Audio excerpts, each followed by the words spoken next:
नमस्कार अस्सलाम वालेकुम दोस्तों, आप सभी का स्वागत है हमारे यूट्यूब चैनल टीसीएस में। तो आज हम देखने वाले हैं insert all for multi table and conditional insert. Okay, तो हम इंसर्ट ऑल कीवर्ड का इस्तेमाल करने वाले हैं और इसके अंदर मल्टी टेबल के अंदर हम इंसर्ट करने वाले हैं और फिर यहाँ कंडीशनल इंसर्ट के बारे में भी हम देखने वाले हैं। तो चलिए स्टार्ट करते हैं।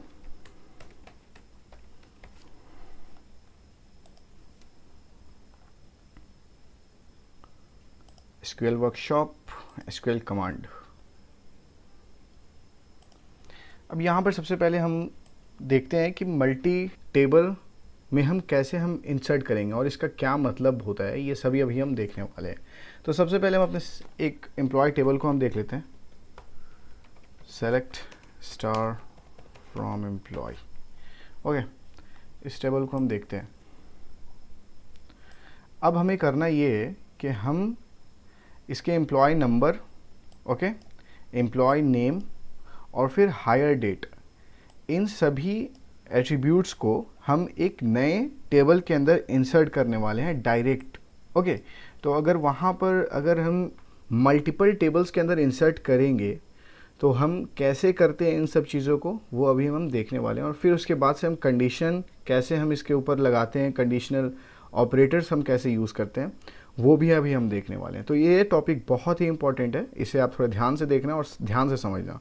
ओके, और ये बहुत ज़्यादा यूज़फुल हो सकता है अगर आप इसे यूज़ करने की कोशिश करो तो चलिए स्टार्ट करते हैं।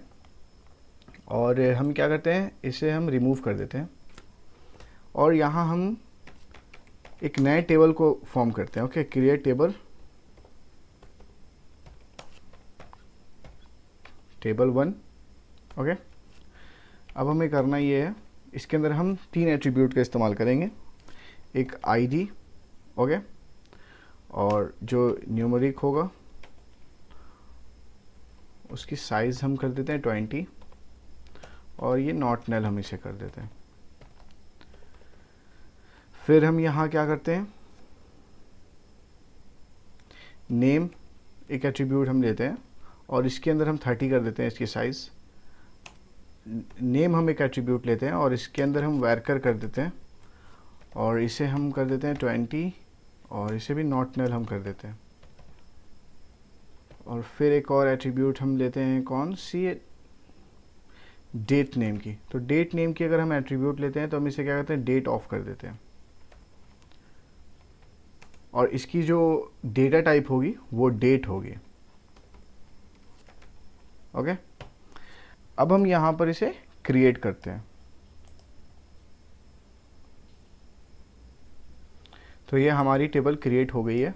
सॉरी, यहाँ पर मैं न्यूमेरिक की स्पेलिंग गलत लिखा था, तो आप उसे सही कर लेना। ओके, अब हम क्या करते हैं, एक और मैं टेबल यूज़ करता हूँ TBL2 नेम की और सेम डेटा टाइप उसमें रहेगा, उसे भी हम क्रिएट कर लेते हैं। यहाँ पे टेबल क्रिएटेड, फिर एक और टेबल को हम यहाँ क्रिएट कर लेते हैं। सॉरी, इस नेम को चेंज कर देते हैं।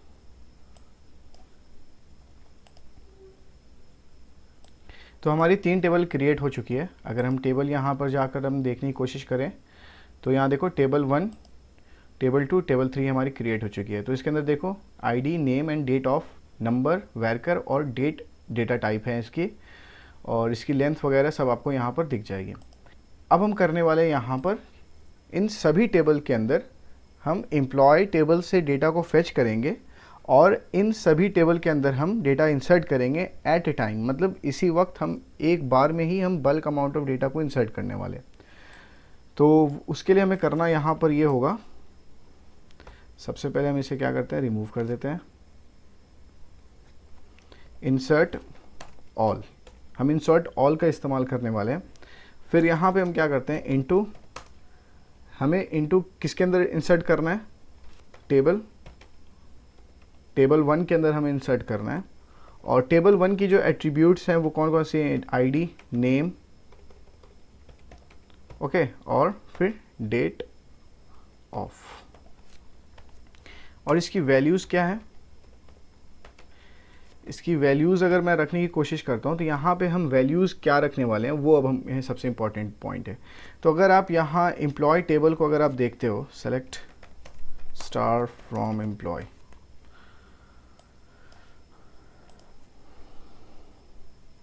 तो यहाँ जो एम्प्लॉय नेम है और एम्प्लॉय नंबर है और फिर हायर डेट है, ये सभी एट्रीब्यूट्स को हमें इस वैल्यूज़ के अंदर रखना होगा। ओके, और इसके बारे में मैं बताऊंगा आगे, आप पहले ये कर लो।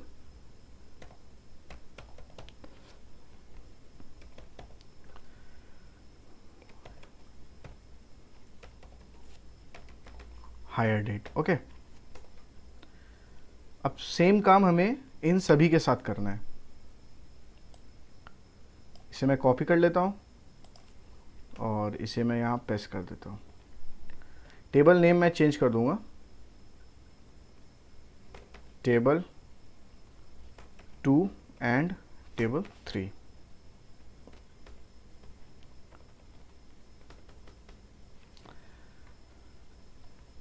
अब यहाँ पर हमें करना होगा सेलेक्ट एम्प्लॉय नंबर, ओके, फिर एम्प्लॉय नेम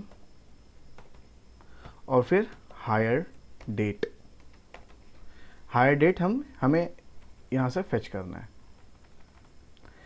अब कहाँ से फेच करना है हमें? From employ table. अब यहाँ पे सबसे इंपॉर्टेंट पॉइंट क्या है कि ये क्या करेगा, सेलेक्ट स्टेटमेंट जब चलेगा तो उसके अंदर वो क्या करेगा, एम्प्लॉय नंबर, एम्प्लॉय नेम और हायर डेट को फेच करेगा। किस टेबल से? एम्प्लॉय टेबल से। और वो एम्प्लॉय टेबल के अंदर जो वैल्यू रखी हुई है इन सभी कॉलम्स के अंदर, वो सभी वैल्यू यहाँ पर आएगी और वो सारी वैल्यू इस table 1, table 2 and table 3 tables के अंदर इंसर्ट हो जाएगी एट ए टाइम, अभी के अभी। अगर मैं इसे रन करता हूँ तो यहाँ देखो 42 रोज इंसर्टेड। 42 रोज कैसे? अगर यहाँ नोटिस करा होगा तो यहाँ आप देखो तो यहाँ टोटल रोज यहाँ है। अगर मैं इसे फिर से रन करता हूँ, यहाँ टोटल रोज है, यहाँ 14 रोज है। ओके, तो 14 को अगर 3 टाइम्स से आप इंटू करोगे तो ये 42 होगा। तो 42 रो यहाँ पर इंसर्ट हो चुकी है। और अगर मुझे ये देखना हुआ कि टेबल के अंदर सच में वैल्यू गई है या नहीं गई है, तो मैं क्या करता हूँ, यहाँ पर सेलेक्ट करता हूँ और मैं रन करता हूँ। अब देखो यहाँ पर आईडी नेम के अंदर ये सारी एम्प्लॉय आईडी चली गई है, एम्प्लॉय नेम के अंदर सारे ये नेम्स आ चुके हैं और डेट ऑफ के अंदर हायर डेट यहाँ पर आ चुके हैं। और अगर आप टेबल 2 भी देखना चाहो तो टेबल 2 भी देख सकते हो।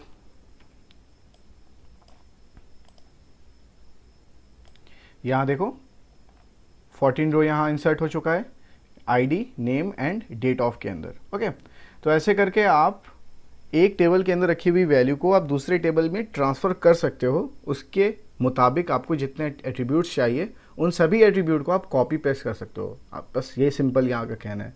अब अगर हमें यहाँ पे कंडीशनल ऑपरेटर्स का इस्तेमाल करना हुआ, कंडीशनल इंसर्ट अगर हमें यूज़ करना हुआ, वो अब हम कैसे करने वाले हैं, तो ये आप बहुत ही ध्यान से समझना और इसमें आप कंफ्यूज मत हो जाना। अगर आप अभी तक कंफ्यूज नहीं हुए तो इंशाल्लाह आप आगे भी कंफ्यूज नहीं होंगे। तो यहाँ पे हमें चेंजेस करने होंगे।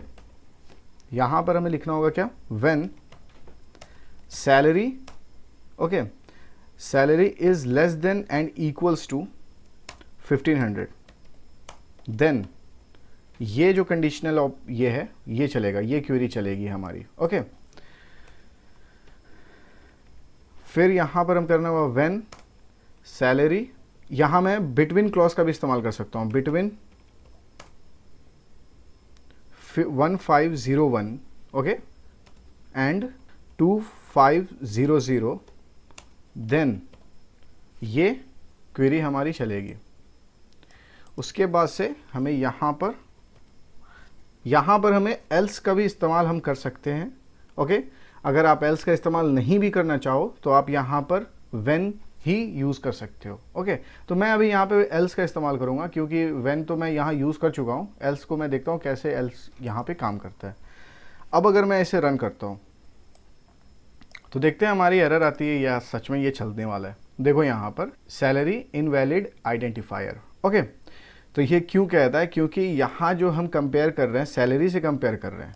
ओके, सभी जगह यहाँ पर हम सैलरी से कंपेयर कर रहे हैं, लेकिन इस सेलेक्ट स्टेटमेंट के साथ हमने कहीं सैलरी को फेच नहीं करा है। तो ये फिर कंपेयर किसे करेगा, तो हमें यहाँ पर सैलरी को लिखना होगा और हम फिर से इसे रन करते हैं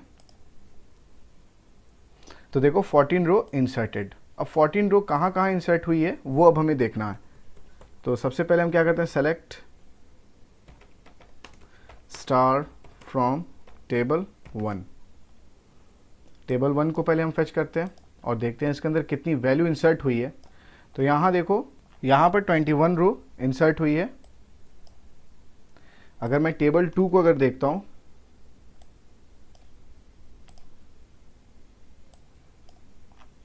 तो यहाँ 16 रो इंसर्ट हुई है। ओके, अब यहाँ पर आप देखो तो यहाँ पे मल्टीपल वैल्यूज़ यहाँ पर आ गई है।